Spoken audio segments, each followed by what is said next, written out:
أدلة جديدة تشير إلى ضلوع الولايات المتحدة الأمريكية وإسرائيل بنشر فيروسات كمبيوتر خبيثة لاستخدامها في عمليات التجسس أو ما يسمى بالحرب الإلكترونية. صحف أمريكية أشارت سابقا إلى ضلوع الولايات المتحدة وإسرائيل في ابتكار فيروس ستاكس نت ليكون السلاح الإلكتروني الذي يهدد منشأة نتنز النووية الإيرانية، غير أن الفيروس الذي لم يكن يراد له الانتشار عبر الإنترنت خرج عن سيطرة تلك الدولتين. شركة سيمانتك كورب الأمريكية التي تعمل في مجال برامج الأمن الإلكتروني ذكرت أن إيران في طليعة الدول المستهدفة من هذا الفيروس، وقد تضررت بالفعل من هجوم ستاكس نت، كما أن العديد من وحداتها الصناعية في المنشأة قد تعطلت. ستاكس نت فيروس إلكتروني معقد يدمر ليس فقط الجهاز، بل قد ينشئ لنفسه برنامجا معقدا وذكيا يطال حتى المنشأة الصناعية ليخربها. إضافة إلى الشركة الأمريكية،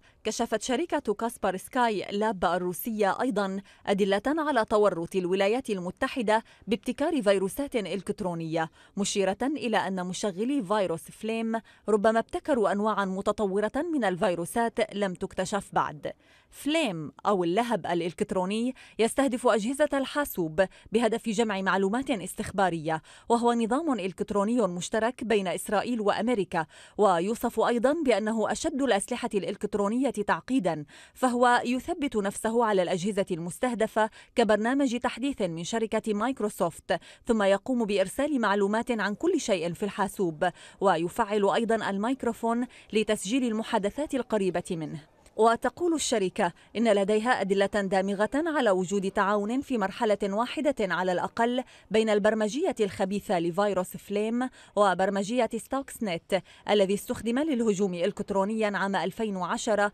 على منشآت إيران، وتشير إلى تضرر نحو 12 جهاز كمبيوتر في إيران ولبنان بأحد تلك البرامج الخبيثة الجديدة التي تحاول التواصل مع خوادم القيادة والسيطرة. حقبة جديدة يبدو أنها تمهد لحرب مختلفة عن باقي الحروب، حرب تستخدم الفضاء الإلكتروني ليدمر البنى التحتية الأساسية من خلال أجهزة الحاسوب وحتى بدونها.